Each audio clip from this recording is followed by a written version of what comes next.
Patay ang 2 lalaki habang 2 naman ang sugatan sa rambulan ng grupo ng mga kabataan sa Dasmariñas, Cavite. Na-recover sa lugar ang 10 baso ng 9mm pistol na baril na ginamit ng isa sa mga sangkot sa gulo. Nagbabalita Jimbo Tejano, exclusive.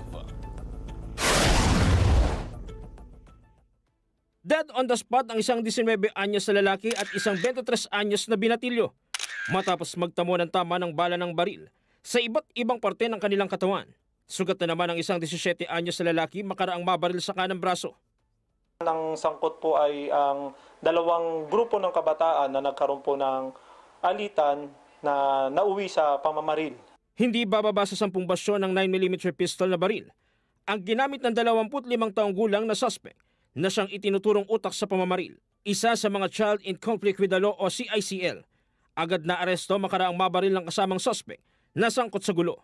Hanggang sa ngayon ay pinaghahanap ng kapulisan at yung isang arestadong suspect ay nagpapagamot na inilipat sa pribadong ospital sa Maynila na binabantayan naman ng ating mga kasamang kapulisan. Ayon sa PNP, alas 3 ng madaling araw nitong linggo nang mangyari ang away ng 2 grupo na hindi bababa sa 15 kabataan ang sangkot dito.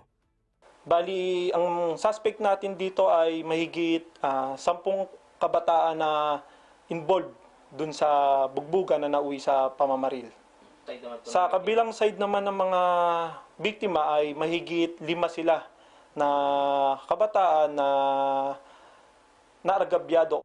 Patuloy ang investigasyon sa tunay na motibo sa krimen at pagtugis sa gunman na maharap sa double murder at frustrated murder. Jim Tejano, para sa mata ng Agila, matatag, matapang, matapat.